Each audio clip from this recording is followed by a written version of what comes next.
Hey guys, welcome to another episode. If you are new, please subscribe and turn on the notification bell.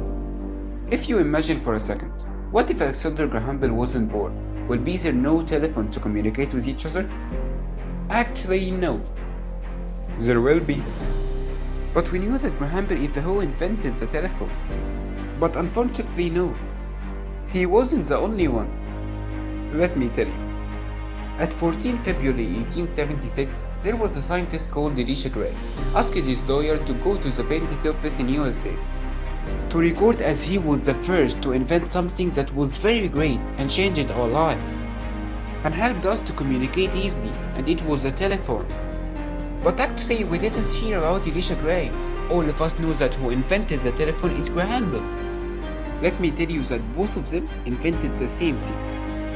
As when Gray's lawyer arrived to the patent office to record this kind invention, he found that there was someone came before him by hours and recorded the same invention, who was Graham Bell, and it is said that he arrived before him was only 3 hours.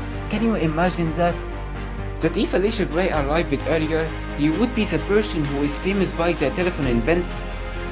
And this wasn't the only story. We all know Charles Darwin and his theory natural selection. When he went on a trip to South America and he was working on his theory, as he said that the animals that present in our time now, its shape was different in the past, and he proved that with evidence, and he was developing his theory for more than 20 years.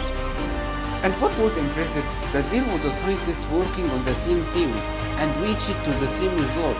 His name is Alfred Russel Wallace. And also these two scientists were communicating with each other.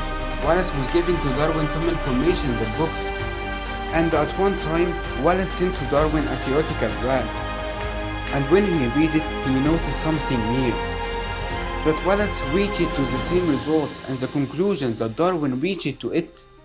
He was really terrified and didn't know how he reached to the same result at the same time. And at this time he decided to publish his book The Origin of Species, in order to ensure that this theory is registered by his name. And this phenomena that two or more scientists are working the same invention and reach to the same result is not weird at all. As if a scientist who invented something wasn't born, it will be so normal. And another one would invent it, because actually there were one or more that were working on it.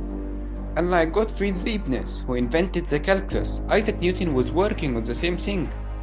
Also like Jonas Salk, who discovered the vaccine for poliomyelitis at 1955. And at the same time, Albert Sabin was working on developing the same vaccine. And if you think for a minute, that all these scientists were working on a solution for a problem that they were facing it at the time.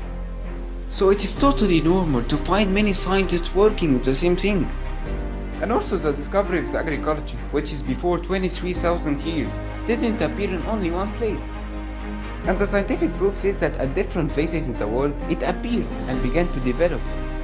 The summary, my friend, that the science is a huge complex scientific structure, that all the scientists are adding to this structure from the beginning of time till now, and all of us have an access to add to this huge complex structure, and the phenomena of the scientific parallel is a proof for that huge structure. And that was for our episode. If you like it, please give it a like and subscribe and share it with your friends. Thanks for watching.